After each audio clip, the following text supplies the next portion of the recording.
행하였더라. 아멘. 계속해서 성경 한 권을 설교하는 그런 수요 예배를 드리고 있습니다. 오늘은 사사기 내용을 여러분에게 전달하려고 합니다.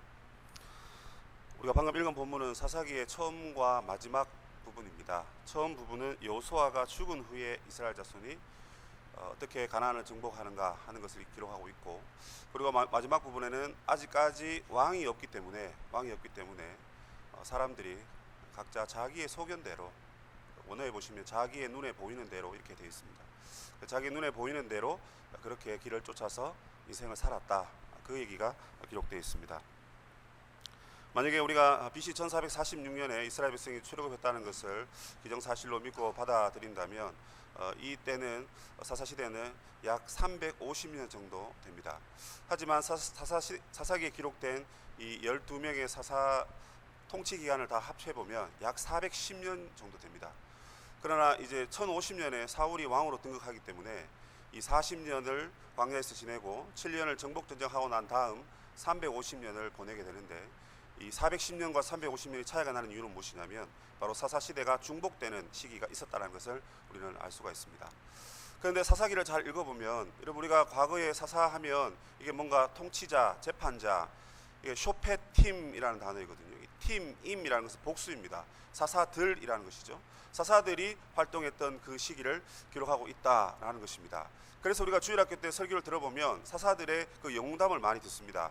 대표적으로 삼손 이야기를 많이 듣죠. 앞에 얘기는 다 생략하고 뒤에 가서 그동안 삼손이 죽였던 사람들보다 더 많은 사람들을 다곤 신전에서 스스로 함께 죽으면서 블레셋 사람들을 쳐 죽였다 하면서 그런 영웅담을 흔히 이야기하곤 합니다. 또 기드온을 얘기할 때는 기드온이 얼마나 꼼꼼한지, 하나님이 가라 하셨음에도 불구하고 양털을 가지고 하나님을 감히 시험합니다. 하나님, 양털에 물이 있게 하시고 반대로 양털 외에 바닥에 물이 있게 해주십시오. 두 번이나 물어보죠. 그리고 300명의 용사를 선별한 다음 가서 항아리와 횃불을 들고 미디안 족속을 아주 멋있게 무찌르는 그 이야기를 저도 주일학교 우리 유치부 아이들한테 했던 기억이 있습니다. 그러면서 기드온을 높이고 삼손을 높이고, 또 우리 여성분들은 드보라 참 좋아하시죠, 그죠? 예, 드보라 높이고, 그래서 사사가 마치 그 시대에 엄청난 영웅인 것처럼 우리 그렇게 설교를 들어왔고, 또 주일학교 때 어쩌면 그것을 우리 세뇌당한 것이 아닌가 하는 생각을 해보게 됩니다. 그런데 여러분, 이 사사시대는 그야말로 이스라엘 백성 가운데 가장 슬픈 역사를 기록하고 있고, 그들의 이스라엘 백성의 역사 가운데 가장 큰 암흑기다라는 것을 우리는 반드시 기억을 해야 됩니다. 그 말은 사사들이 열심히 통치하고 다스렸지만 그야말로 그 시대는 350년 동안은 그야말로 완전 콩가루 집안인 거예요. 이 이스라엘 백성들이 하나님의 율법을 잊어버리고 자기의 소견대로 살아갔다는 것입니다. 왕이 없다는 핑계를 대고 더욱이 자기 기쁜 대로 그냥 살아갔다는 것입니다. 그래서 가장 큰 슬픈 역사고 가장 큰 암흑기다. 어쩌면 우리 교회가 중세 암흑기를 얘기하면서 우리 개신교가 탄생한 것을 엄청나게 기뻐하잖아요. 저희 교회 여러분 설립 기념일이 종교개혁 기념일인 건 아시죠, 그죠? 저는 그걸 정말 자랑스럽게 생각합니다. 그 어떤 일련의 어떤 행사보다도 우리 교회에서 참 그날이 가장 복된 것 같아요. 정말 대단한 교회라 저는 그렇게 생각을 합니다. 멀리 있을 때는 몰랐는데 와보니까 그걸 알게 되었고, 그러자 교회를 더 사랑하게 되는 마음도 가지게 되었습니다. 자, 이 사사시대의 큰 그 암흑기에 하나님께서 어떻게 역사하셨는가, 오늘 그것을 기록하고 있는데요. 제가 저번에 신명기를 말씀드린 것 같이 이 사사기도 크게 서론, 본론, 결론으로 구분을 지을 수 있습니다. 먼저 서론 같은 경우에는 이 1장 1절에서 3장 5절까지입니다. 근데 여기에는 이 사사들의 이야기는 아직 등장하지 않습니다. 사사들의 얘기는 나오지 않고 이스라엘이 하나님을 배도하고 배교하고 잘못된 길로 갔다 하는 그 서론 이야기를 하고 있습니다. 그리고 본론에 16장까지 이제 사사들의 이야기가 등장합니다. 12명입니다. 사실은 여러분 성경 꼼꼼히 보신 분들은 13명인데 왜 12명이냐라고 말할 것인데요. 거기 보면 아비멜렉이라는 한 사람이 등장합니다. 그 사람은 기드온의 아들이었습니다. 근데 기드온이 여러분 정말 대단한 영웅이 절대 아닙니다, 여러분. 제가 시간이 되면 그것을 가지고 한번 깊게 한번 이야기해 보고 싶은데요. 기드온은 정말 겁쟁이였고요. 그리고 노년에 그가 산당을 세웁니다. 자기 가정이에요. 자기 가정의 올무가 되고 이스라엘 전체의 올무가 되는 그런 무시무시한 일을 저지르게 됩니다. 그리고 그의 자녀가 무려 70명이 됩니다. 한 여인에게서 70명 평생 낳아도 못 낳습니다, 여러분. 그럼 첩이 있었다는 얘기죠, 그죠? 그리고 그 첩 중에 하나가 누구냐면 그 아들이 누구냐면 서자 아비멜렉입니다. 아비멜렉이 하루에 한 바위 위에서 70명의 아들을 다 죽입니다. 그 중에 한 명이 요담인가요? 한 명이 살아남습니다. 그래서 나중에 가서 이렇게 막 공격하는데 자 그러다가 또 사라집니다. 아비멜렉이 스스로 왕이 됩니다. 때문에 아비멜렉은 왕이 아니고 사사가 아니고 여러분 왕으로 등장합니다. 그러나 그는 이스라엘 전체의 왕이 아니라 자기가 사는 그 지역의 그냥 왕이 되고 마는 것입니다. 그래서 13명 중에 12명이 사사이며 한 명은 왕으로 나와 있는데 그 왕은 사실은 힘없는 가짜 왕 같은 그런 왕으로 등장하고 있습니다. 자, 어쨌든 이 본론에서는 사사의 12명의 이야기가 기록되어 있습니다. 거기에는 어떤 학자들은 이렇게 구분합니다. 6명은 대사사고 6명은 소사사다 그렇게 얘기해요. 우리가 이제 여러분 이름을 좀 떠올려보시면 뭐 기돈이라든지 드보라, 그 다음에 뭐 삼손, 그 다음에 온니엘 이런 사람들은 대사사입니다. 나머지 사람들은요 뭐 돌라, 야엘, 입산 뭐 이런 분들 이름 기억나십니까? 어디에 있는지도 잘 기억 안 나시죠, 그죠? 저도 보려면 열심히 찾아야 됩니다. 왜 대사사와 소사사냐? 그 내용이 기록된 분량에 따라서 그렇게 분류를 했습니다. 중요한 것은 이제 6명의 사사를 중심으로 해서 이스라엘이 어떻게 해서 갈수록 상태가 콩가루 집안으로 변해가고 있는가? 여러분 이게 실패의 역사를 기록하고 있다는 것이 사사기의 큰 핵심입니다. 그래서 여러분 우리 선생님들이나 우리 교육자님들께서는 이 사사기를 증거하실 때 우리의 죄와 우리의 허물과 우리의 연약함을 이야기하면서 우리가 얼마나 하나님을 사랑하지 못하고 나 자신을 사랑하고 내가 땡기는 대로 살고 그렇게 살았는가 하는 걸 좀 이렇게 돌아보는 그런 회개의 책으로 여겨야 되지, 이것을 가지고 아이들에게 영웅담을 얘기하거나 너무 어떻게 막 이렇게 멋있는 그리스도인이 되라 이런 식으로 얘기하는 것은 뭔가 반쪽짜리 복음이 아닐까, 저는 그렇게 생각하는 바입니다. 결론 부분에서 이스라엘 백성들이 얼마나 크게 부패했는가, 크게 두 부분을 얘기합니다. 하나는 종교적인 부분이며 하나는 도덕적인 타락을 얘기합니다. 그런데 종교적인 타락과 이 도덕적인 타락에서 핵심 인물이 누구냐면 레위인입니다. 레위인이란 것은 야곱의 12아들 중에 세 번째 레위의 그 자손들인데요. 그 자손들 중에 4명 중에 한 그 라인만 제사장으로 세워질 수 있습니다. 그게 아론의 후예들이죠.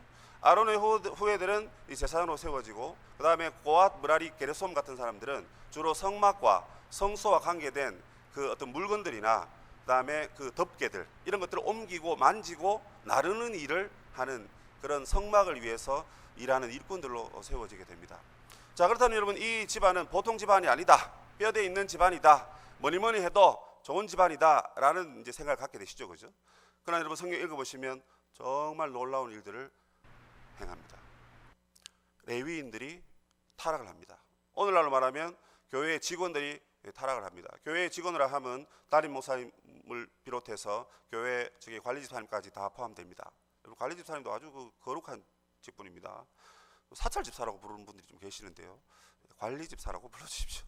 사찰은 절이죠. 자, 사사시대가 이렇게 어느 정도 부패하고 타락했는가?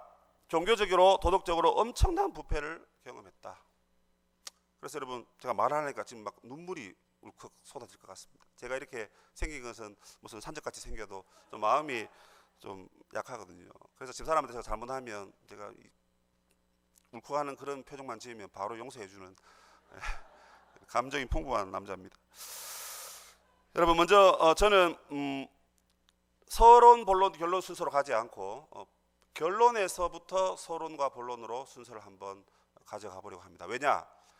이 사사시대가 어떻게 극악무도하게 하나님 앞에 타락했는가 하는 것을 우리가 먼저 보고 그 이유가 서론에 나옵니다. 뭐 크게 2가지 정도 나오는데요, 그 2가지를 살펴보고 그 다음에 본론에서 사사들이 그러면 어떻게 생활했느냐, 그리고 오늘 설교 본문에 기록된 바와 같이 이 시대에 진짜 왕이 없었는데 진짜 왕이 없었는 건가 아니면 있었는가.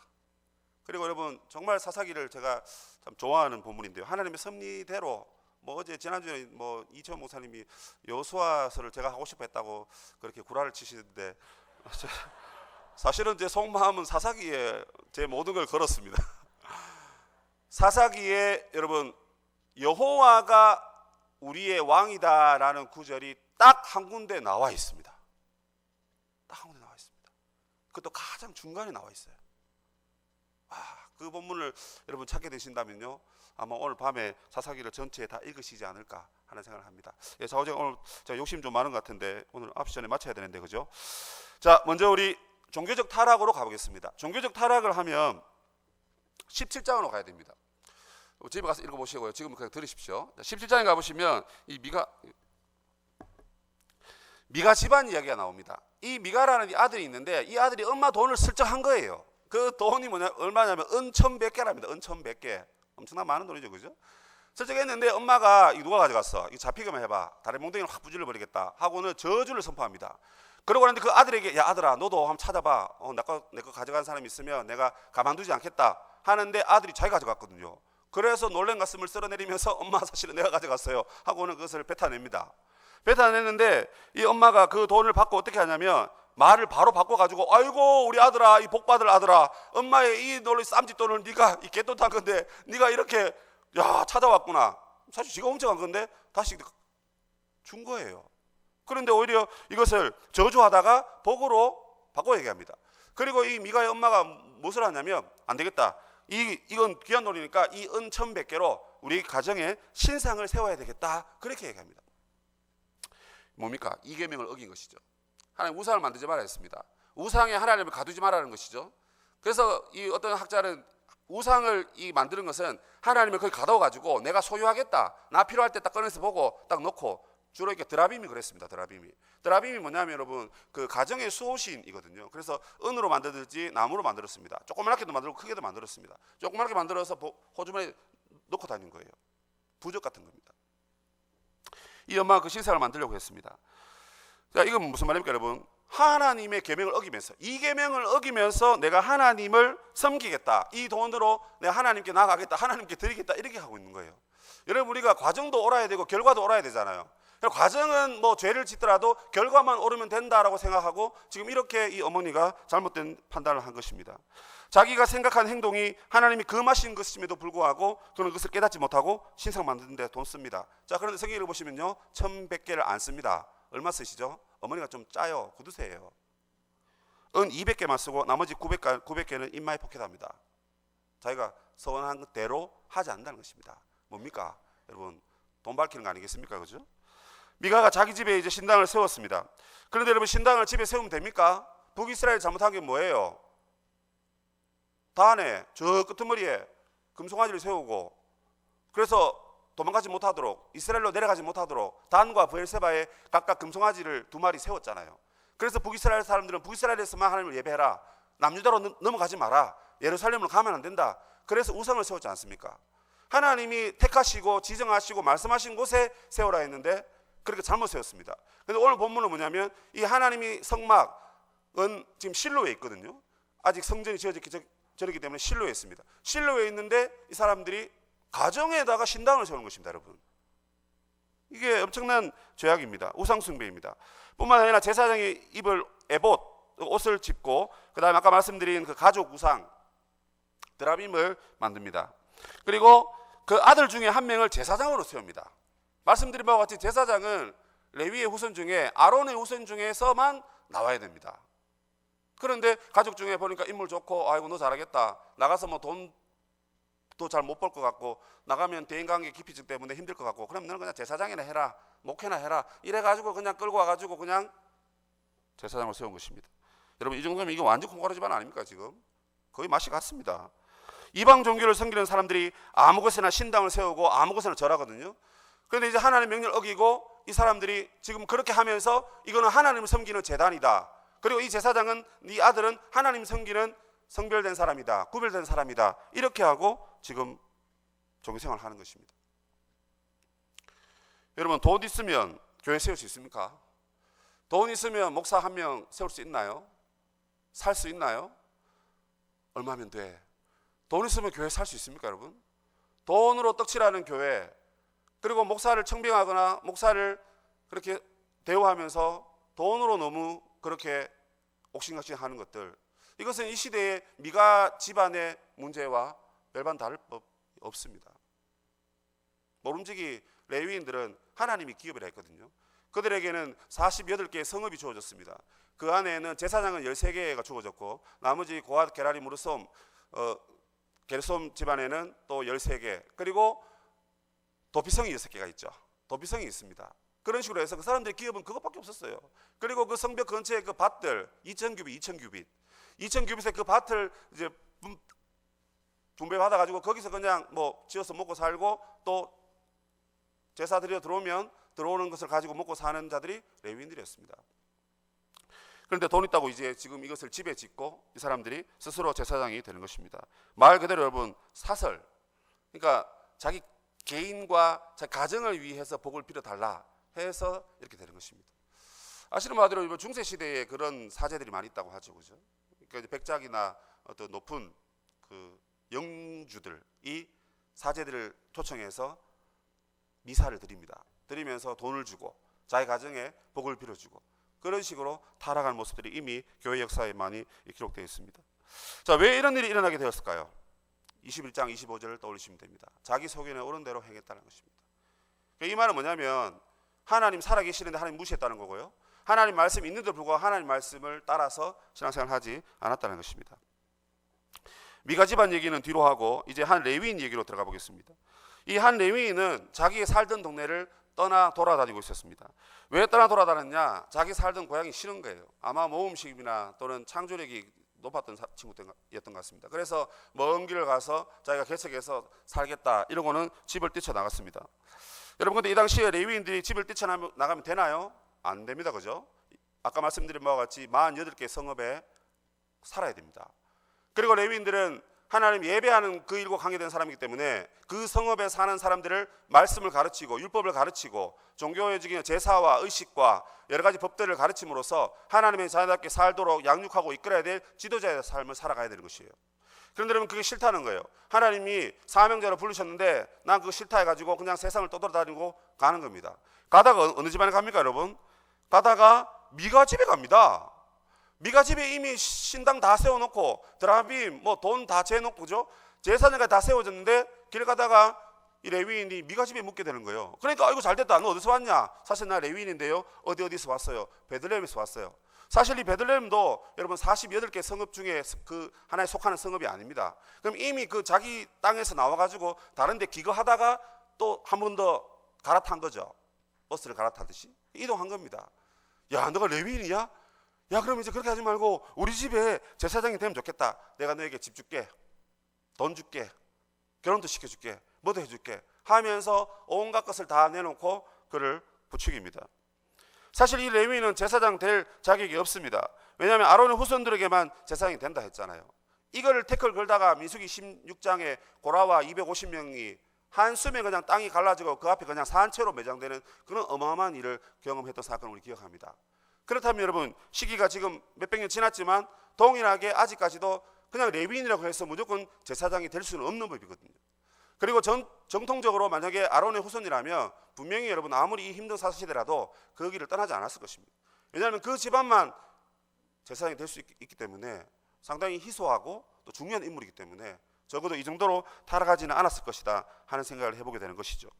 하지만 레위인에게 돈 준다니까 돈의 욕심이 멀어서, 돈의 눈이 멀어서 그 자리를 차지하게 됩니다. 그리고 결론은 뭐랍니까? 그 미가와 어머니가 이렇게 얘기합니다. 야, 이제 우리 진짜 레위인이 우리 집에 왔으니까 우리 집이 진짜 이제 복 받겠구나, 이러면서 맞장구를 치고 있는 것입니다. 여러분, 뭐 저도 주의 종이지만 목회자지만 어쩌면 정말 돈이 목회자에게 유혹이 되고 또 돈 때문에 뭔가 목회하는데 걸림돌이 된다면 지금은 당장 옷을 벗어야 된다, 저는 그렇게 늘 생각하는데 참 시간이 갈수록 무뎌지고 약해지는 모습을 보게 됩니다. 이게 지금 가장 암흑기라 그랬는데 이 시기에 이 레위인이 자기가 자격이 없음에도 불구하고 그렇게 한 거죠. 요즘 뭐 비행기 타고 미국 갔다가 한번 갔다 오면 다 목사님 되어 계시고, 뭐 어디 잠시 한 1년 사라지셨는데 오셨는데 내가 목사라고 그래 얘기하시고, 뭐 저희 교회는 다행히 그런 분 안 계시는데 참 그런 얘기를 들을 때마다 야, 이걸 목회직을 참 이렇게 생각하면 어떻게 하지?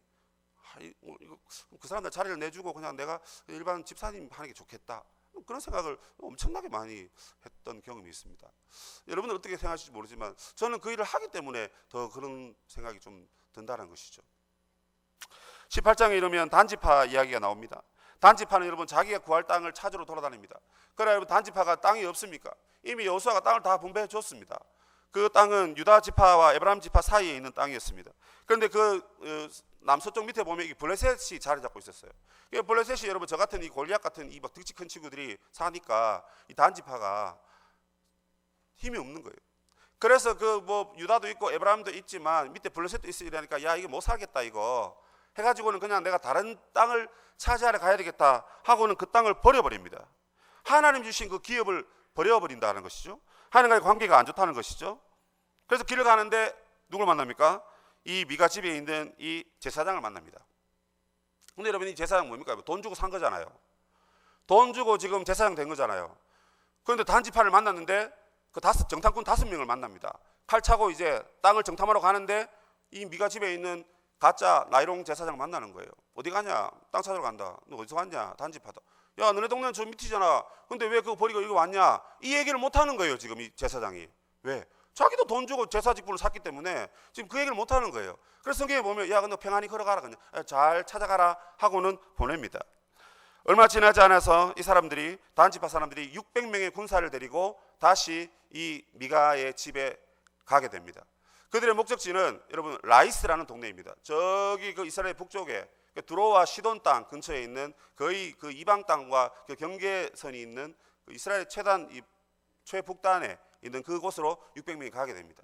가는 길에 이 미가 집에 오게 되는데 그 집에 와서 말도 하지 않고 그 집에 있는 모든 우상들을 다 가지고 가버립니다. 자 그러자 이 제사장이 야 내 밥줄을 네가 가져가면 어떡해 이렇게 말합니다. 야 입 다물어 너 죽을래 살래? 겁줍니다. 입 다뭅니다. 야 그리고 생각해봐. 그 집안의 제사장 되지 말고 우리 지파의 대사장이 되라. 지파의. 야 집안보다 단 지파가 좋지 않냐. 지파의 대사장이 되면 돈 더 줄게. 더 큰 집 주고 더 큰 차 주고 더 큰 네가 좋아하는 다 줄게 해서 오십니다. 어떻게 됩니까 여러분? 따라갑니다. 그리고 나중에 이 소식을 알게 된 이 미가가 뒤따라옵니다. 내 우상 돌리도 하고 따라옵니다. 어떻게 합니까? 단지파 사람들이 600명입니다 여러분. 600명 어떻게 했을까요? 야 입 다물고 꺼져 하고는 겁줍니다. 그냥 돌아갑니다. 그런데 이 여러분 목숨이 위태위태한데 왜 이 미가가 그 집 주인 말입니다. 그죠? 제사장 말고 제사장 이미 따라갔고요. 그 미가가 왜 끝까지 따라갔을까요? 자기 우상을 안 뺏기고 싶은 거예요.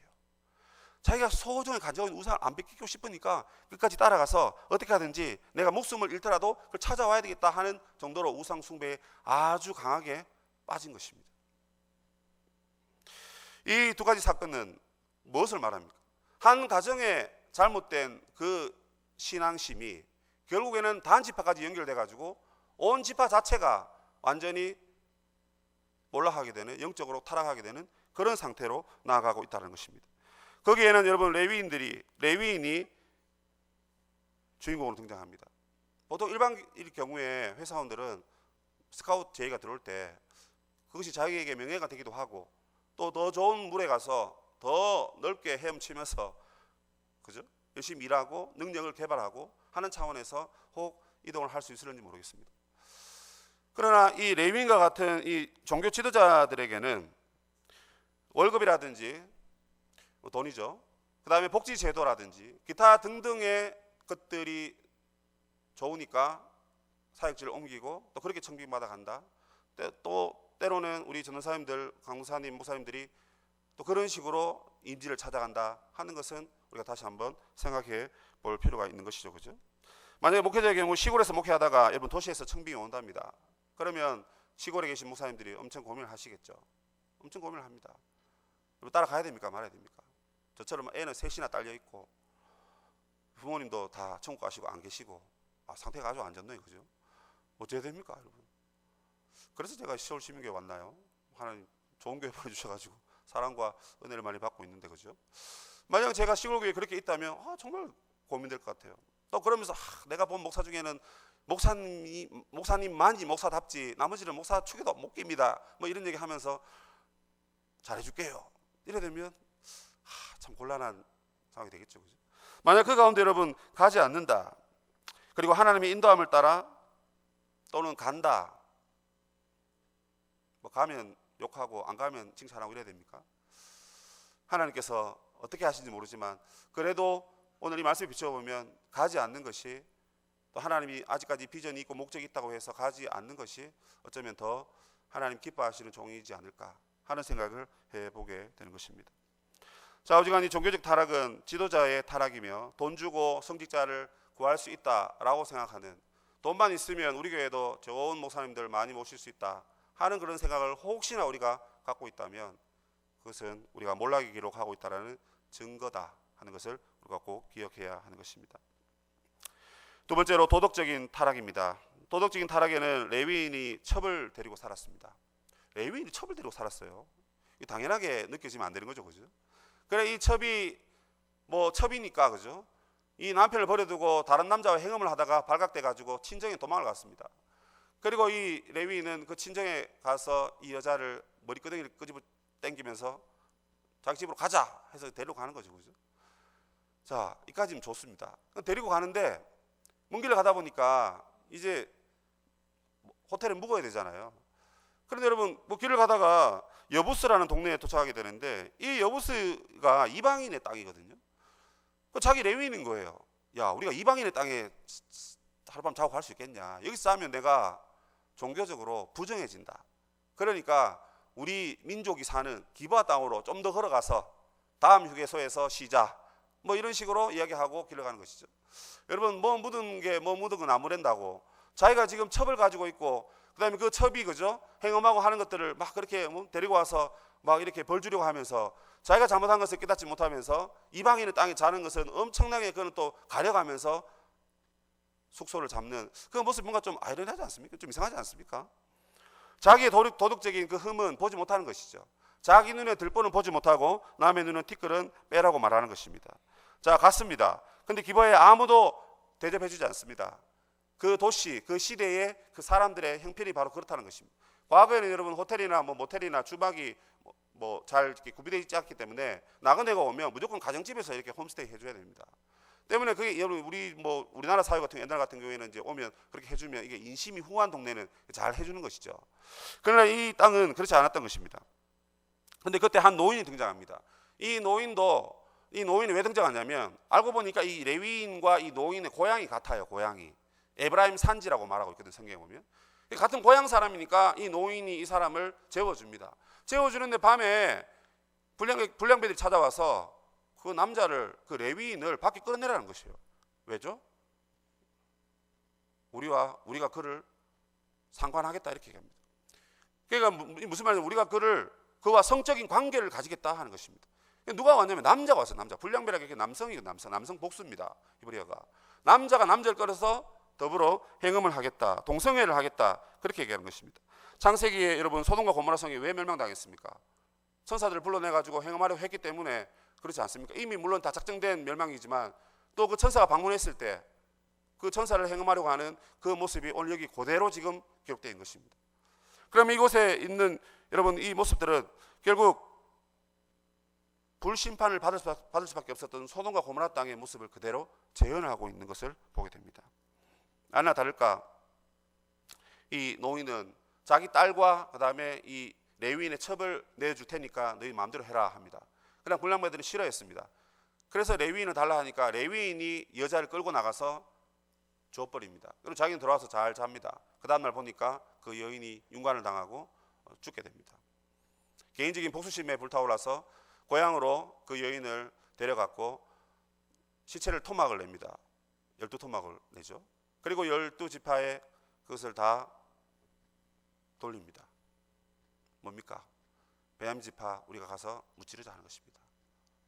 이야기 생략하겠지만 결국 어떻게 됩니까? 베냐민 지파를 무찌릅니다. 싸웁니다. 베냐민 지파가 거의 다 죽습니다.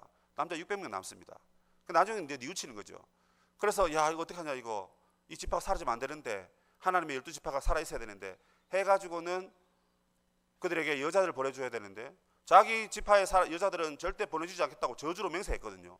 그럼 어디에서 보내주냐 해가지고 자기들 생각하는 게 뭐냐면 우리가 지금 1대 11로 싸울 때 참여하지 않는 지파 누구야 하니까 길르앗 야베스 지파가 나왔습니다. 그러자 이 이스라엘 백성들이 길르앗 야베스에 쳐들어가서 그 사람들 다 쳐 죽입니다. 왜 너희들 우리 전쟁하는데 안 도왔냐 이거죠. 그리고 거기에 남자 400명만 여자 400명만 살려서 베냐민 지파에게 400명을 줍니다. 그래도 200명이 모자랍니다. 그러자 여호와를 경배하고 섬기는 그 제사 드리는 그날에 실로에 그죠? 여인들이 오는데 그 여인들을 잡아가도록 그렇게 허용하고 그래서 600명을 채워서 베냐민 지파를 겨우 결혼시켜서 지파를 불리는 그런 일들을 하게 됩니다. 여러분 이 사건은 뭘 얘기하는 겁니까? 지금 레위인이 여러분 첩을 두었어요. 또 첩이 간음을 했습니다. 그리고 동성애가 지금 만연하고 있고요.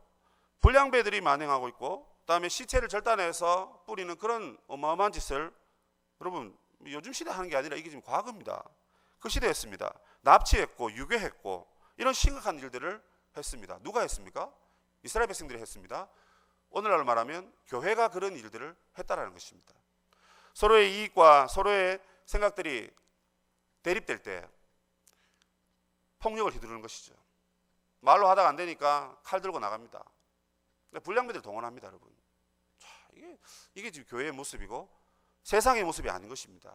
하나님의 백성들의 모습 가운데 그런 모습이 나타나게 되었다는 것입니다. 이렇게 타락한 이유가 무엇입니까? 그것은 바로 그들이 가나안 땅에 거주하면서 그들과 같이 살았기 때문입니다. 그들과 같이 살았기 때문에 그렇다는 것이죠. 하나님은 가나안을 진멸하라 하셨는데 같이 살았습니다. 그리고 그들이 섬기던 신을 섬겼습니다. 이 두 가지가 이유입니다. 같이 살면서 동화된 거예요. 그리고 그들이 섬기던 신들도 섬길 수밖에 없는 상황이 되어버린 것입니다. 그 땅에 갔는데 이제 목축업하는 사람들이 농사를 지어야 되는데 여러분 안 됩니다. 어떻게 농사 어떻게 지는지 뭐 안 되는 거예요. 기술도 없고 능력도 없고. 그러니까 가난한 사람들을 살려둬가지고 그들에게 노역을 시킵니다. 1장 33절에 보면 그들에게 노역을 줘가지고 노예로 부리면서 농사일을 잘 하게 합니다. 그리고 농사 기술을 잘 야금야금 이렇게 빼냅니다. 빼내면서 그들에게 있어서 정말 중요한 농사 기술이 뭐냐? 그건 바로 바알과 아스타롯을 섬기는 것이었습니다. 제일 우상 숭배가 심했던 때가 어디냐면 입다사사가 행동했던 때입니다. 그때는 여러분 무려 7족속의 신을 한꺼번에 이스라엘 백성들이 다 섬겼습니다. 여러분들이 아는 성경에 나오는 모든 신을 다 섬겼습니다. 대표적으로 바알과 아스타롯입니다. 이 신들은 다 비를 내리는 신입니다. 풍년을 주관하는 신이거든요. 그들과 함께 살면서 그들이 섬기던 신도 섬기면서 비를 내리는 신을 섬기게 됩니다. 이유, 목적은 딱 하나입니다. 뭡니까? 돈입니다. 돈. 가나안 땅에 이제 정착했는데 어느 정도 이제 가나안 땅 백성들은 무찔렀으니까 아이고 이제 좀 괜찮다. 우리가 7년 전쟁하고 지금 겨우 이렇게 끝냈는데 전쟁 이제 아이고 이제 그만하자. 이제 몸소리 친다. 그만하자. 피비린내 난다. 그러면서 야 근데 걔들 그냥 거기 살게 놔두라. 또 야 걔들한테 우리가 잘 이렇게 물어보면 이 땅에서 어떻게 사는 게 지혜롭게 사는지 배울 수 있다. 그래서 하나님의 백성들이 믿음으로 살아야 되는데 세상의 얄팍한 꾀와 그 지혜로 살려고 세상을 그냥 교회로 끌어들이는 것이죠. 그 결과 바알신을 섬기게 되고 그걸 섬김으로써 물질은 차곡차곡 쌓이니까 우리는 안전하다 이렇게 생각하는 것이죠. 그래서 그 뒤에 아까 나왔던 미가 집이라든지 단 지파가 전부 다 이 레위인들을 물질을 가지고 끌어당기는 거 보면 이미 사시대 말기에는 물질이 교회 안에 모든 것을 지배하는 그런 상황이 되었다 하는 것입니다. 여러분 이런 안타까운 상황 가운데 하나님은 사사들을 부르셨습니다. 그런데 사사들을 가만히 살펴보면 사사들이 탁월하거나 능력이 출중하거나 그런 분들이 없습니다. 시행항해상 12명 중에 딱 한 명만 말씀드리면 제일 극악무도한 제일 볼품없는 삼손입니다. 삼손은 태어나기 전에 이미 나실인의 메시지를 받습니다. 어머니가 받습니다. 왜 어머니에게 주셨을까? 아무래도 이 모계 사회다 보니까 그죠? 엄마가 아이를 더 이렇게 잘 젖도 먹이고 잘 케어합니다. 너 나실인이야. 너 이 어둡고 험한 시절 가운데 너 나실인으로 하나님의 거룩한 백성으로 구별되어 살아야 돼. 이거 아마 가르치게 하기 위해서 여호와의 사자는 2번이나 엄마에게 임합니다. 자, 그리고 그렇게 설명했겠죠, 그죠? 그런데 여러분 성경을 가만히 보시면 삼손은 결코 처음부터 끝까지 나실인으로서의 삶을 살지 않았습니다. 반대로 나실인이 반드시 지켜야 될 그 3가지 규율을 다 깨면서 자기의 나실인의 그 기간을 보내게 됩니다. 보통 이 나실인은 여러분 그 서원에서 기간이 있거든요. 근데 삼손은 처음부터 끝까지 나실인으로 그렇게 활약합니다. 얼마나 귀한 사람입니까? 자기의 그 사명감을 다시 한번 조금만 이렇게 좀 더 생각했다면, 조금만 덜 정욕적이고 덜 육체적이었다면 정말 어쩌면 사사 말기에 뛰어나게 쓰임받는 그런 사사가 될 수 있었을 것인데요. 그런 정욕대로 살았습니다. 그래서 하지 말라는 거 다 했습니다. 삭도를 대지 마라 했는데 삭도를 댔죠. 그죠? 여자의 꼬임에 빠져서. 그러니까 계집종에게 계집질 하다가 인생을 망친 것이죠. 그리고 술을 대면 안 됩니다. 그러나 여인을 취하기 위해서 딥나로 내려갔는데 그 딥나에는 여러분 포도원이 있었습니다. 그리고 결혼식 하는데 술 없는 결혼식이 어디 있습니까? 7일 동안 부어 먹고 마셨습니다. 성경에 먹고 마셨다는 얘기는 없는데 분명히 그는 부어 먹고 마셨을 것입니다. 딥나에 포도원도 있고 잔치도 했기 때문에 그렇죠. 그리고 시체를 가까이 하지 마라 했는데 사자에게서 꿀을 얻었습니다. 그거 가지고 이제 수수께끼도 내잖아요. 그죠? 그럼 뭡니까 여러분? 이 세 가지를 다 어기면서 철저하게 하나님 말씀대로 살아라고 했는데 철저하게 그 말씀을 어기면서 그렇게 살아간 인물이 사사입니다. 사사. 그 사사에게 소망이 없고 사사에게는 우리가 긍정적인 답도 찾을 수 없는 것입니다. 그런데 왜 사사냐? 그런 사사들을 하나님이 들어서 사용하셨다는 것입니다. 하나님이 사용하셨다는 것입니다. 하나님이 다스려 주셨다는 것이죠. 그리고 그들은 나중에 히브리서에 기록됩니다. 삼손이라는 이름이 히브리서 11장에 쫙 하고 나옵니다. 삼손 잘한 게 뭐 있습니까 여러분? 하나님 말씀 완전 정반대로 살았는데요. 그런데 하나님은 그래도 마지막 순간에 하나님께 기도하고 성령의 능력을 의지해서 하나님의 승리를 거둔 그 사실 하나님 하나 기억해 주시면서 그를 믿음의 사람이라고, 우리가 본받아야 할 사람이라고 그렇게 말해주고 있습니다. 자, 그러면 그의 행위 때문입니까? 아니면 하나님의 은혜 때문입니까? 당연히 하나님의 은혜 때문입니다. 하나님의 은혜가 삼손에게 임하였기에 그를 믿음 있는 사람이다라고 그렇게 말하고 있는 것입니다. 이 말씀의 결론을 내리면 이와 같습니다. 이 사사시대에 여러분 사람들이 다 이렇게 자기 소견대로 살았습니다. 거기엔 지도자들이 그렇게 살았고 하나님의 백성이라는 사람들이 그렇게 살았고 또 사사라고 부름받은 사람이 기드온 때부터 급격하게 사사들의 영적인 수준과 도덕적인 수준이 바닥으로 곤두박질 칩니다. 그 마지막이 바로 삼손의 결말에서 우리는 알 수 있는 것입니다. 자기 소견에 옳은 대로 하나님이 우리를 바라보시는 그 관점으로 살아가야 되는데 내가 나를 보니까 손댈 데가 없는 거야. 나처럼 완벽하면 돼. 나처럼 죄 없는 사람이 이 일을 해야지. 누구보다 나는 더 나아. 누구보다 나는 더 정직해. 적어도 나는 누구누구와 같이 그렇게 하진 않았어 하면서 자기 애를 내세우고 자기 눈에 자기가 옳게 보이니까 하나님의 뜻은 저버리고 하나님을 기뻐하지 않는 상태로 그렇게 인생을 살아가게 되는 것입니다. 때문에 오늘 이 말씀은 바로 우리가 우리 자신의 안목과 이생의 정욕으로 살아간다면 오늘 이 시대는 사사시대보다 더 어두운 시대가 될 수밖에 없다라는 그런 놀라운 경고를 우리 반드시 기억해야 하는 것입니다. 그래서 여러분 많은 예배 시간 가운데 우리가 긍정적인 말씀과 또 축복의 말씀도 정말 중요하지만 우리 개인적인 성경 묵상 가운데서는요 정말 이게 뭐 남이 이렇게 막 얘기해서 너 잘못한 거 회개하세요 이러면 정말 좀 듣기 싫잖아요.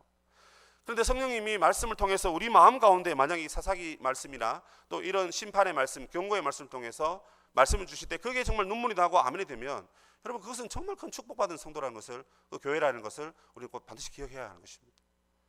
결코 자기 눈으로 여러분 자신을 보면 안 됩니다. 우리 눈으로 우리 조직을, 우리 교회를, 그 누구를 봐서도 안 되는 것입니다. 하나님의 눈으로 봐야 되고 하나님의 말씀으로 봐야 된다는 것이죠. 그래서 이 사사기 8장에 보면 8장 23절입니다 여러분. 8장 23절에 보면 이런 말씀이 있습니다. 기드온이 능력을 행해서 이스라엘 백성을 구원하니까 기드온이여 우리의 왕이 되어 주십시오 그렇게 얘기합니다. 그러자 이 8장 23절에서 기드온은 이렇게 얘기합니다. 내가 너희를 다스리지 아니하겠고 나의 아들도 너희를 다스리지 아니할 것이요 여호와께서 너희를 다스리시리라. 마치 마태복음 16장에 베드로가 주는 그리스도시요 살아계신 하나님의 아들이시니다 했던 것이 그의 혈과 육으로 고백한 것이 아니라 성령 하나님께서 알게 하셔서 고백했던 것처럼 이 기드온도 성령께서 주시는 그 은혜의 말씀을 받아서 이렇게 고백했다라는 것입니다. 그 왕이 없는 시대에 왕이 없었던 게 아닌 것입니다 여러분. 왕이 계셨던 거예요. 하나님이 왕이신 거죠. 말씀으로 다스리시는 것입니다. 오늘 교회는 예수님이 왕이 되셔서 교회를 다스리고 계십니다. 어떻게 다스리십니까? 보호하시고 다스리시고 돌보시죠. 그리고 성경 말씀에 보면 악으로부터 우리를 보호하신다. 음부의 권세가 이기지 못하도록 하는 것입니다. 왕이 하는 일이 뭐냐면 백성들을 보호하고 다스리는 거예요, 여러분. 오늘 주님께서 우리를 보호하고 다스리시는데 나는 내 소견에 오른 대로 내가 나를 평가하고 내가 우리 교회를 평가하고 내가 그 누구를 평가하면서 괜찮다 죽을 죄를 지었는데 아유 괜찮다 마음 상할까 봐 그냥 아이고 덮자 그렇게 말하는 것이 하나님 기뻐하시는 교회이며 그리스도를 왕으로 모시는 교회가 될 수 있느냐라는 것입니다. 우리 자신을 한번 반성해 봅니다. 하나님께서 우리에게 율법을 주시고 이 경고와 약속을 주셨습니다. 또 교회는 반드시 하나님이 직분자들을 세우시고 주의 종들을 세우셔가지고 예수 그리스도의 왕적인 다스림을 받게 하셨습니다. 때문에 여러분 당회에 순종하시고 장로님들과 목사님들 또한 직분자들 그리고 서로가 서로에게 순종하면서 신뢰감을 가질 때 우리 교회가 왕 대신 주님을 왕으로 모시고 있는 교회다라는 것입니다. 이것은 소기는 문답에서 그리스도의 왕직과 관련된 부분에서 아주 정확하게 말씀하고 있다는 것을 참고로 말씀을 드립니다. 여러분 왕이 없었던 게 아닙니다. 왕이 계셨습니다. 그러나 왕을 보지 못했던 거죠. 왕을 느끼지 못했고 왕을 인정하지 않았습니다. 바라기는 이 사사기의 경고가 오늘 우리 각 개인에게 여러분 우리 모두에게 엄중한 경고가 되었으면 좋겠습니다. 어떤 경고입니까? 예수님을 왕으로 섬기고 살아야 한다는 것입니다. 사람의 말을 듣지 마시고 주의 환경에 휘둘리지 마시고 세상을 따라가지 마시고 오직 왕 대신 그리스도와 그리스도의 말씀 앞에 굴복하시고 주께 우리의 생명을 맡기시는 그런 우리 성도님들 되시기를 주의 이름으로 간절히 부탁을 드립니다. 아멘.